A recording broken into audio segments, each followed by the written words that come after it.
Hello नमस्कार साथियों, फिर से हाजिर हूँ आपके साथ लेकर के हिस्ट्री की एनसीईआरटी।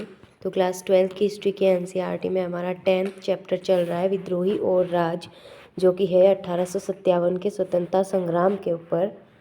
इसके अंदर हमने कल जो अलग अलग क्षेत्रों के नेता थे उसके बारे में हमने देखा था। एक बार थोड़ा सा रिवीजन भी कर लेते हैं नेताओं के बारे में। यहाँ से हमने देखा था सबसे पहले तो झांसी की रानी जो लक्ष्मीबाई होती है वो झांसी के अंदर बहादुर शाह मेन नेता होता ही है। और उसके अलावा कानपुर में नाना साहेब, बाजीराव द्वितीय के उत्तराधिकारी नाना साहेब को बना दिया जाता है। और बिहार के आरा में कुंवर सिंह हमने देखा था। और इसके अलावा हमने नेक्स्ट जो देखे थे, यहाँ पे छोटा नागपुर के अंदर जो सिंह भूम है वहाँ पे एक काश्तकार है आदिवासी गोनू। सिंह भूम में गोनू ने जो कोल आदिवासी हैं उनका नेतृत्व संभाला था। यहाँ पे हम देखते हैं नाना साहेब का चित्र हमें दिया हुआ है। रानी लक्ष्मीबाई का चित्र हमने पहले ही देख लिया था। तो नाना साहेब हैं ये। और 1858 के अंत में जब विद्रोह विफल हो गया तो नाना साहेब भाग कर नेपाल चले गए थे। उनके भागने की घटना को नाना साहेब के साहस और बहादुरी की कहानी का हिस्सा बताया जाता है, क्योंकि अगर वो नहीं भागते तो अंग्रेज उन्हें दर्दनाक मौत देते। तो इससे अच्छा है कि वो भाग के, और हो सकता है कहीं ना कहीं जो है अंडरग्राउंड रह करके उन्होंने मोर्चा संभाला हो आगे की स्वतंत्रता में। तो उसके बाद इनका क्या हुआ किन्हीं को पता नहीं है। तो जो नेपाल भाग के चले गए थे उनके बारे में कई बार क्वेश्चन पूछ लिया जाता है, तो वो है नाना साहेब। अब 1857 के दो विद्रोही इनके बारे में पढ़ेंगे हम। एक तो है शाहमल।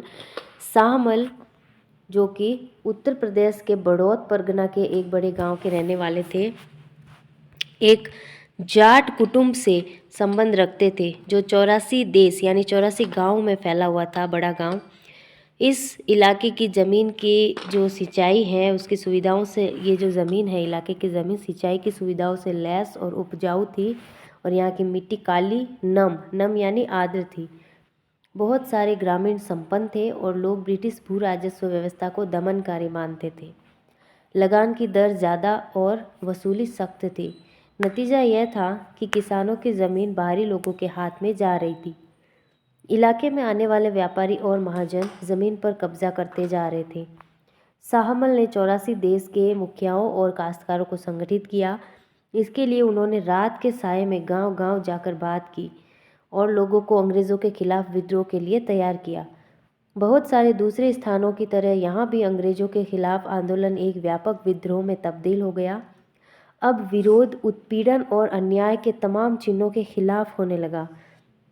किसान अपने खेत छोड़कर निकल पड़े और महाजनों और व्यापारियों के घर बार लूटने लगे। बेदखल भूस्वामियों ने छीन चुकी ज़मीनों पर दोबारा कब्जा कर लिया। शाहमल के आदमियों ने सरकारी इमारतों पर हमला किया, नदी का पुल ध्वस्त कर दिया और पक्की सड़कों को खोद डाला। इसकी एक वजह यह थी कि वे सरकारी फौजों का रास्ता रोकना चाहते थे। दूसरी वजह यह थी कि पुलों और सड़कों को ब्रिटिश शासक का प्रतीक माना जाता था। उन्होंने दिल्ली में विद्रोह करने वाले सिपाहियों को रसद भी पहुंचाई और ब्रिटिश हेडक्वार्टर और मेरठ के बीच तमाम सरकारी संचार भी बंद कर दिया। स्थानीय स्तर पर राजा कहलाने वाले शाहमल को क्या कहा जाता था, राजा। उन्होंने एक अंग्रेज अफसर के बंगले में डेरा डाला, उसे न्याय भवन का नाम दिया और वहीं से झगड़ों और विवादों का फैसला करने लगे वे। और उन्हें गुप्तचरी का भी हैरत अंगेज नेटवर्क स्थापित कर लिया था। कुछ समय के लिए लोगों को लगा कि फिरंगी राज खत्म हो चुका है और उनका राज आ गया है, लेकिन जुलाई 1857 में शाहमल को युद्ध में मार दिया गया। तो शाहमल कहाँ के नेता थे? बड़ौत परगना के उत्तर प्रदेश के अंदर 84 गांव के नेता थे। वहाँ पे इन्होंने अंग्रेजों को भगा के खुद राजा बन बैठे थे। और सेकंड जो है मौलवी अहमदुल्ला शाह, ये भी काफ़ी फेमस नेता रहे हैं। हैदराबाद में शिक्षित और बहुत ही कम उम्र में उपदेशक बन गए थे। 1856 में उन्हें अंग्रेजों के खिलाफ जिहाद का प्रचार करते और लोगों को विद्रोह के लिए तैयार करते हुए गांव-गांव जाते देखा गया। वे एक पालकी में बैठ के चलते थे। पालकी के आगे आगे ढोल और उनके पीछे समर्थक होते थे, इसलिए लोग उन्हें डंका शाह कहने लगे थे। ब्रिटिश अफसर इस बात से परेशान थे कि मौलवी के साथ हजारों लोग जुट रहे थे और बहुत सारे मुसलमान उन्हें पैगंबर भी मानने लगे थे और समझते थे कि इस्लाम के आदेशों से ओतप्रोत है ये। जब 1856 में वे लखनऊ पहुँचे तो पुलिस ने उन्हें शहर में उपदेश देने से रोक दिया। 1857 में उन्हें फैज़ाबाद जेल में बंद कर दिया गया। हम जब फैज़ाबाद में नेता की बात करते हैं तो वहाँ पे नाम आता है मौलवी अहमदुल्ला शाह का। तो जब उन्हें जेल में बंद कर दिया गया, रिहा होने पर उन्हें 22वीं नेटिव इन्फेंट्री के विद्रोहियों ने अपना नेता चुन लिया। उन्होंने चिन्हाट के विख्यात संघर्ष में हिस्सा लिया जिसमें हेनरी लॉरेंस की अगुवाई वाली टुकड़ियों को मुंह की खानी पड़ी। मौलवी साहब को उनकी बहादुरी और ताकत के लिए जाना जाता था। बहुत सारे लोग मानते थे कि उनको कोई भी हरा नहीं सकता, उनके पास जादुई शक्तियाँ हैं और अंग्रेज उनका बाल भी बांका नहीं कर सकते। काफ़ी हद तक इसी विश्वास के कारण उन्हें लोगों में इतना अधिकार प्राप्त था। तो फैज़ाबाद के अंदर मौलवी अहमदुल्ला शाह और उत्तर प्रदेश के बड़ौद परगना के शाहमल, ये दोनों कुछ विशेष नेता हैं, इनके बारे में इसलिए यहाँ अलग से दिया गया है। अब देखते हैं अफवाहें और भविष्यवाणियाँ। तरह तरह की अफवाहों और भविष्यवाणियों के जरिए लोगों को उठ खड़ा होने के लिए उकसाया जा रहा था। जैसा कि हमने पीछे देखा, मेरठ से दिल्ली आने वाले सिपाहियों ने बहादुर शाह को उन कारतूसों के बारे में बताया जिन पर गाय और सूअर की चर्बी का लेप लगा था। उनका कहना था कि अगर वे इन कारतूसों को मुंह से लगाएंगे तो उनकी जाति और मजहब दोनों भ्रष्ट हो जाएंगे। सिपाहियों का इशारा एनफील्ड राइफल के उन कारतूसों की तरफ था जो हाल ही में उन्हें दिए गए थे। अंग्रेजों ने सिपाहियों को लाख समझाया कि ऐसा नहीं है, लेकिन यह अफवाह उत्तर भारत की छावनियों में जंगल की आग की तरह फैल गई। इस अफवाह का स्रोत ढूंढा जा सकता था।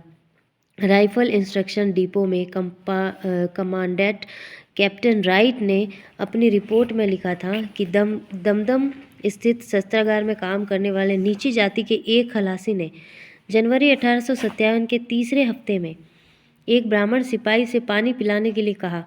ब्राह्मण सिपाही ने यह कहकर लिया अपने लोटे से पानी पिलाने से इनकार कर दिया कि नीची जाति के छूने से लोटा अपवित्र हो जाएगा। रिपोर्ट के मुताबिक इस पर खलासी ने जवाब दिया कि वैसे भी जल्द ही तुम्हारी जाति भ्रष्ट होने वाली है, क्योंकि अब तुम्हें गाय और सूअर की चर्बी लगे कारतूसों को मुंह से खींचना पड़ेगा। इस रिपोर्ट की विश्वसनीयता के बारे में तो कहना मुश्किल है, लेकिन इसमें कोई शक नहीं कि जब एक बार अफवाह फैलना शुरू हुई तो अंग्रेज अफसरों के तमाम आश्वासनों के बावजूद भी इसे ख़त्म नहीं किया जा सका और इसने सिपाहियों में एक गहरा गुस्सा पैदा कर दिया। तो 1857 की शुरुआत तक उत्तर भारत में यही एक अफवाह नहीं थी। यह अफवाह भी जोरों पर थी कि अंग्रेज सरकार ने हिंदू और मुसलमानों की जाति को, धर्म को नष्ट करने के लिए एक भयानक साजिश रच दी है। अफवाह फैलाने वालों का ये कहना था कि इसी मकसद को हासिल करने के लिए अंग्रेज़ों ने बाज़ार में मिलने वाले आटे में गाय और सूअर की हड्डियों का चूरा मिलवा दिया है। शहरों और छावनियों में सिपाहियों और आम लोगों ने आटे को छूने से भी इनकार कर दिया। चारों तरफ इस आशय का भय और शक बना हुआ था कि अंग्रेज हिंदुस्तानियों को ईसाई बनाना चाहते हैं। यह बेचैनी बहुत तेज़ी से फैली। ब्रिटिश अफसरों ने लोगों को अपनी बात का यकीन दिलाने का भरसक प्रयास किया, लेकिन नाकामयाब रहे। इन्हीं बेचैनियों ने लोगों को अपना अगला कदम उठाने के लिए झिंझोड़ा। किसी बड़ी कार्यवाही के आह्वान को इस भविष्यवाणी से और बल मिला कि प्लासी की जंग के 100 साल पूरा होते ही 23 जून 1857 को अंग्रेज़ी राज खत्म हो जाएगा। यानी लोगों का ये मतलब भविष्यवाणियों में भी ये विश्वास करते थे। तो जब 1757 में प्लासी का युद्ध हुआ तो 100 साल बाद ये अंग्रेजी राज खत्म हो जाएगा, ऐसी कुछ भविष्यवाणियाँ भी चल रही थी, कुछ अफवाहें भी चल रही थी। तो उन सब से विद्रोह को और बल मिल रहा था। यहाँ पे हम देखते हैं कि ये जो चित्र दिया गया है ये है हेनरी हार्डिंग, जो फ्रांसिस ग्रांट द्वारा बनाया गया है 1849 के अंदर। गवर्नर जनरल के तौर पर हार्डिंग ने सैनिक साजो सामान के आधुनिकीकरण का प्रयास किया। उसने जिन एनफील्ड राइफलों का इस्तेमाल शुरू किया उसमें चिकने कारतूसों का इस्तेमाल होता था जिनके खिलाफ सिपाहियों ने विद्रोह किया था। यानी इन कारतूसों का इस्तेमाल शुरू किसने किया? हेनरी हार्डिंग ने, जो कि उस समय गवर्नर जनरल था। ये बात भी हमें ध्यान रखनी है। नेक्स्ट देखते हैं, बात सिर्फ अफवाहों तक सीमित नहीं थी। उत्तर भारत के विभिन्न भागों से गांव-गांव में चपातियां बंटने की भी रिपोर्टें आ रही थी।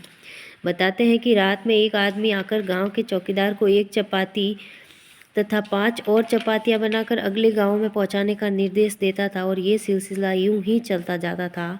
और चपातियां बांटने का मतलब और मकसद न तो उस समय स्पष्ट था और न आज स्पष्ट है, लेकिन इसमें कोई शक नहीं कि लोग इसे आने वाली उथल पुथल का संकेत मान रहे थे। लोग अफवाहों में विश्वास क्यों कर रहे थे?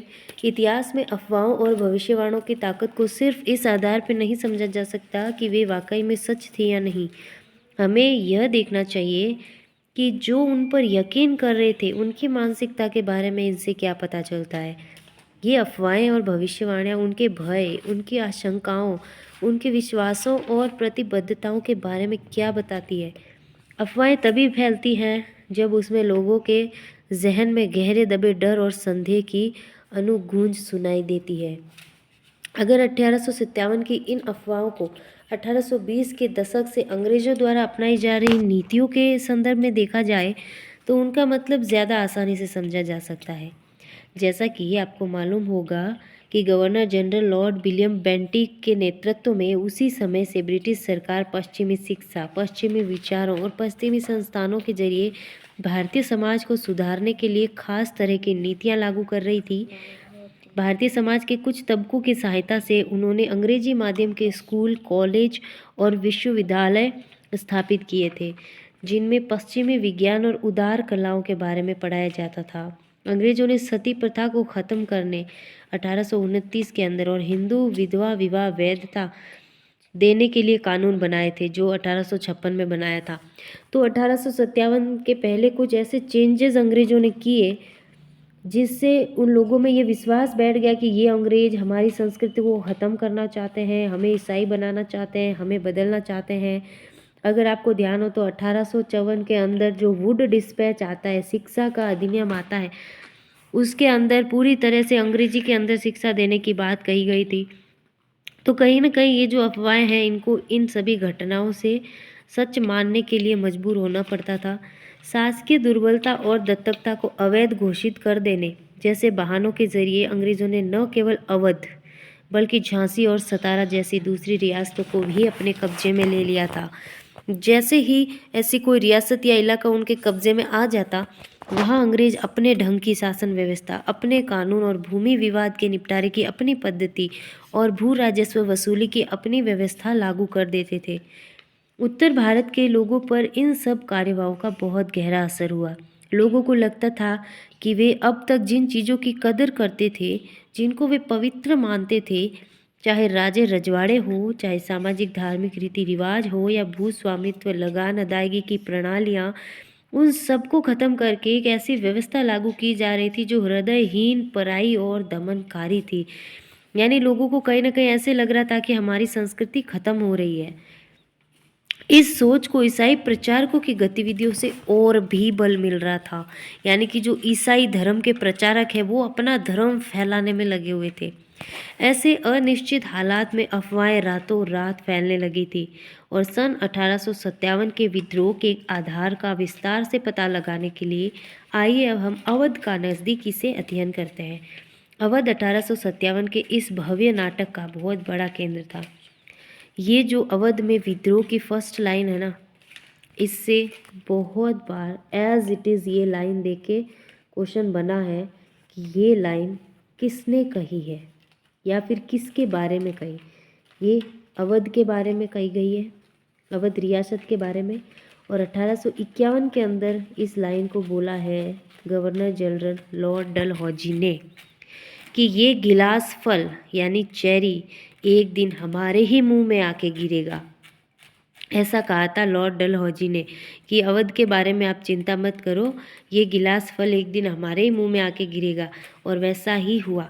5 साल बाद यानी 1851 ने इसने ऐसा कहा और 1856 में इस रियासत को औपचारिक रूप से ब्रिटिश साम्राज्य का अंग घोषित कर दिया गया, या यूं कहें कब्जा कर लिया गया, छीन लिया गया। यहाँ पे हम देखेंगे रेजिडेंट गवर्नर जनरल के प्रतिनिधि को कहा जाता था। उसे ऐसे राज्य में तैनात किया जाता था जो अंग्रेजों के प्रत्यक्ष शासन के अंतर्गत नहीं आता था। यानी जो रेजिडेंट नामक एक प्रतिनिधि होता था गवर्नर जनरल का, उसे ऐसे राज्य में तैनात कर दिया जाता था जो अंग्रेज़ों का जिस पे बस नहीं चलता था ना, प्रत्यक्ष शासन नहीं होता था, वो लोग वहाँ पे रेजिडेंट छोड़ देते थे किसी भी तरह से अपना कब्जा करने के लिए। तो रियासत पर कब्जे का यह सिलसिला ज़रा लंबा चला। कैसे चला कि 1801 में अवध के अंदर एक सहायक संधि थोप दी जाती है। यहाँ से शुरू होता है सिलसिला 1801 से, याद रखेंगे आप। इस संधि में शर्त यह थी कि नवाब अपनी सेना खत्म कर दे, यानी अपनी खुद ही जड़ें काट ले। रियासत में अंग्रेज टुकड़ियों की तैनाती की इजाज़त दे दे, यानी सपोलों को पाल लें। दरबार में मौजूद ब्रिटिश रेजिमेंट की सलाह पर काम करे, यानी अब अंग्रेज़ों के गुलाम बन जाओ तुम। अपनी सैनिक ताकत से वंचित हो जाने के बाद अब नवाब अपनी रियासत में कानून व्यवस्था बनाए रखने के लिए दिनों दिन अंग्रेज़ों पर निर्भर होते जा रहे थे। अब विद्रोही मुखियाओं और तालुकदारों पर उनका कोई नियंत्रण नहीं रहा। अवध पर कब्जे में अंग्रेज़ों की दिलचस्पी बढ़ती ही जा रही थी, और जब ये नीतियाँ उनकी सक्सेसफुल हो रही थी ना, तो बड़ा मज़ा आ रहा था अंग्रेज़ों को। और उनके जो गवर्नर जनरल है ना, वो फिर इन ऐसी रियासतों को जो उनके कब्जे में धीरे धीरे आ रही थी, उनकी संधियाँ मान रही थी, तो उन्हें ऐसे लग रहा था कि ये फल तो हमारे मुंह में ही लटक रहा है और एक दिन हमारे ही मुंह में गिरेगा। तो वहाँ की जो ज़मीन है, उन्हें लगता था कि नील और कपास की खेती के लिए मुफीद है, यानी शानदार है, और इस इलाके को उत्तरी भारत के एक बड़े बाजार के रूप में विकसित किया जा सकता है। वो वहाँ पे लोग, उनके जीवन, उनकी ज़िंदगी, परिवार कुछ नहीं देखते थे। वो सिर्फ और सिर्फ पैसा, व्यापार, बाजार, ये चीज़ें देखते थे। तो उन्हें वहाँ पे बाजार बड़ा दिखाई दे रहा था। 1850 के दशक की शुरुआत तक वे देश के ज़्यादातर बड़े हिस्सों पर जीत भी हासिल कर चुके थे, और इसी से उनको बल मिला, उनके हौसलों को बल मिला। मराठा भूमि, दोआब, कर्नाटक, पंजाब, बंगाल, ये सब अंग्रेज़ों की झोली में जा चुके थे। तकरीबन एक सदी पहले बंगाल पर जीत के साथ शुरू हुई एक शताब्दी, यानी 100 वर्षों पहले उन्होंने लगभग 18वीं शताब्दी के अंदर ये शुरू किया खेल। और क्षेत्रीय विस्तार की ये प्रक्रिया 1856 में अवध के अधिग्रहण के साथ मुकम्मल हो जानी थी, क्योंकि 1856 में जैसे ही अवध को छीना गया, तब ये विद्रोह जागा 1857 वाला, और अंग्रेज़ों की जड़ों को हिला के छोड़ दिया इन्होंने। फिर यहाँ पे देखते हैं हम सहायक संधि क्या है। सहायक संधि लॉर्ड वेलेस्ली द्वारा 1798 में तैयार की गई थी। सबसे पहले ये जो सहायक संधि की जो आग है ना, ये किसने सुलगाई? वेलेस्ली ने 1798 में, ये याद रखेंगे आप, क्योंकि 1757 में ये युद्ध तो जीतना शुरू हो चुके थे, इनकी सत्ता बढ़ती जा रही थी। तो अब इन्होंने सोचा कि हर जगह युद्ध तो कर नहीं सकते, तो इन्होंने एक ऐसी तरकीब लाई, सहायक संधि, कि हम बस सहायता चाहते हैं आपसे। तो इस तरह से ये जो चिनगारी इन्होंने सुलगाई 1798 में, और ये वेलेस्ली ने तैयार करी थी ये व्यवस्था सहायक संधि की पूरी। और अंग्रेज़ों के साथ ये संधि करने वालों को कुछ शर्तें माननी पड़ती थी, और ये शर्तें क्या होती थी कि एक तो अंग्रेज अपने सहयोगी की बाहरी और आंतरिक चुनौतियों से रक्षा करेंगे। अब ये मीठी गोली क्या दे रहे हैं इन रियासतों को, कि आप हमारे सहयोगी बन जाओगे इस सहायक संधि से, और हम आपकी बाहरी और आंतरिक चुनौतियों से रक्षा करेंगे। यानी हमारे जो रियासत के राजा वगैरह है ना, इनके आधुनिक हथियार, इनकी बंदूकें देख के काफ़ी इफ़ेक्टिव हो गए थे, इनसे मतलब अट्रैक्ट हो गए थे। तो इन्होंने क्या किया कि हम आपकी रक्षा करेंगे, आपको युद्धों से बचाएंगे, हम आपको ये देंगे वो देंगे, कर करा के इनको ऐसे उकसा लिया। फिर सहयोगी पक्ष के भू क्षेत्र में एक ब्रिटिश सैनिक टुकड़ी तैनात होगी। अब ब्रिटिश सैनिक टुकड़ी तैनात होगी, ये ऐसे डायरेक्ट तो नहीं कह सकते ना कि हम जो है हमारी सेना पालेंगे, हमारी सेना को टुकड़े खिलाओ तुम। ये इन्होंने ऐसे एक रचा जाल, इसको कह सकते हैं चक्रव्यूह, कि हमारी जो सेना है वो तुम्हारी रक्षा करेगी। इस तरह से सहयोगी पक्ष को इस टुकड़ी के रख रखाव की व्यवस्था करनी होगी। इनडायरेक्टली टुकड़े मांग लिए इन्होंने, और सहयोगी पक्ष न तो किसी और शासक के साथ संधि कर सकेगा, और न ही अंग्रेजों की अनुमति के बिना किसी युद्ध में हिस्सा लेगा। यानी पूरी तरह से हाथ पैर सांकड़ों से बांध दिए और अपने पैरों में पटक के गुलाम बना लिए।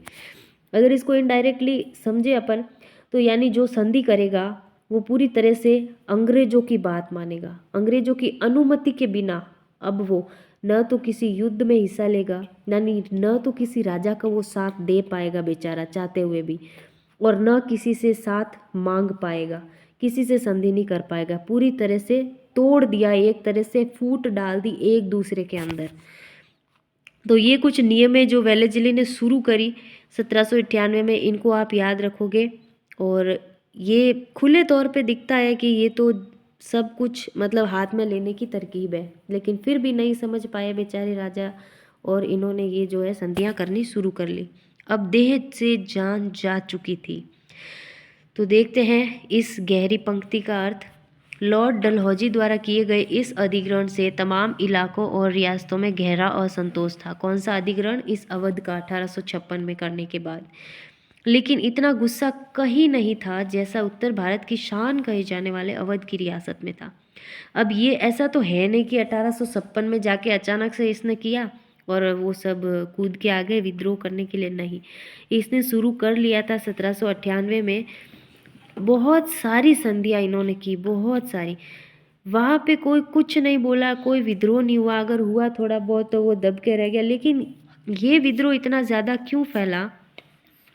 क्योंकि यहाँ के नवाब वाजिद अली शाह को यह कहते हुए गद्दी से हटाकर कलकत्ता निष्कासित कर दिया कि वो अच्छी तरह शासन नहीं चला रहे, यानी कुशासन का आरोप लगाया इसके ऊपर।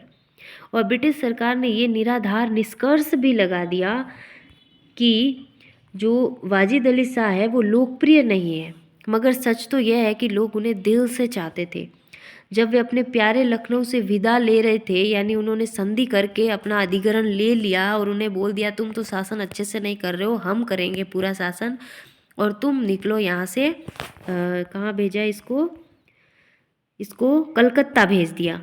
तो जब ये कलकत्ता विदा लेके जा रहा था अपने प्यारे लखनऊ से, तो बहुत सारे लोग विलाप करते हुए कानपुर तक उसके पीछे गए और नवाब के निष्कासन से पैदा हुए दुख और अपमान के इस व्यापक एहसास को उस समय के बहुत सारे प्रेक्षकों ने भी दर्ज किया है।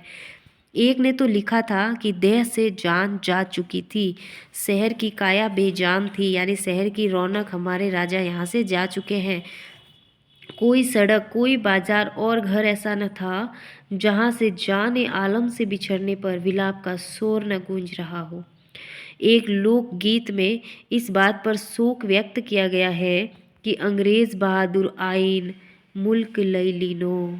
इसका अगर हम अर्थ समझे ना गहराई से, तो इसका मतलब है कि अंग्रेज बहादुर बन के आए और हमारा मुल्क, हमारी धरती लई लीनो, हमसे ले लिया। इस तरह से इनका शोक व्यक्त किया गया है। इस भावनात्मक उथल पुथल को भौतिक क्षति के एहसास से और बल मिला और नवाब को हटाए जाने से दरबार और उसकी संस्कृति भी खत्म हो गई। संगीतकारों, नर्तकों, कवियों, कारीगरों, बावर्चियों, नौकरों, सरकारी कर्मचारियों और बहुत सारे लोगों की रोजी रोटी जाती रही, क्योंकि एक राजा हजारों लोगों को रोजगार देता है, हजारों परिवार उसके ऊपर डिपेंड होते हैं, तो वो सब जाता रहा। अब देखते हैं नवाब साहब जा चुके हैं। एक और गीत में ऐसे शासक की दुर्दशा पर विलाप किया जा रहा है जिसे मजबूरन अपनी मातृभूमि छोड़नी पड़ी थी। अभिजात और किसान सब रो रहे थे और सारा आलम रोता चिल्लाता था कि हाय जाने आलम, देश से विदा लेकर परदेश चले गए। तो कितना मतलब अंदर से झकझोर देने वाली ये पंक्तियाँ होती है। ये तो वही जान सकता है जिसके देश से जान जा रही होती है। तो यहाँ पे देखते हैं हम, ये जो मैप हमें दिया गया है ये है 1857 में जो भारतीय उपमहाद्वीप है उसका।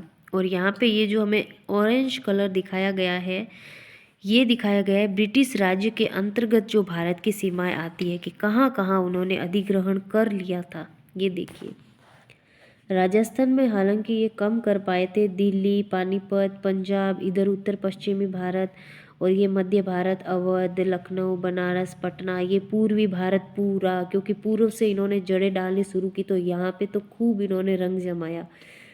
और मोस्टली दक्षिण का भी हिस्सा, ये देखिए पूरी तरह से भारत पे एक कीड़े की तरह फैल गए, दीमक की तरह ये भारत में लग गए हैं यहाँ पे अंग्रेज, देख लीजिए आप। फिर देखते हैं हमारे यहाँ पे कोई पॉइंट छूटा नहीं है, यहाँ पे हमने यहाँ तक देख लिया है, मैप हो गया है हमारा।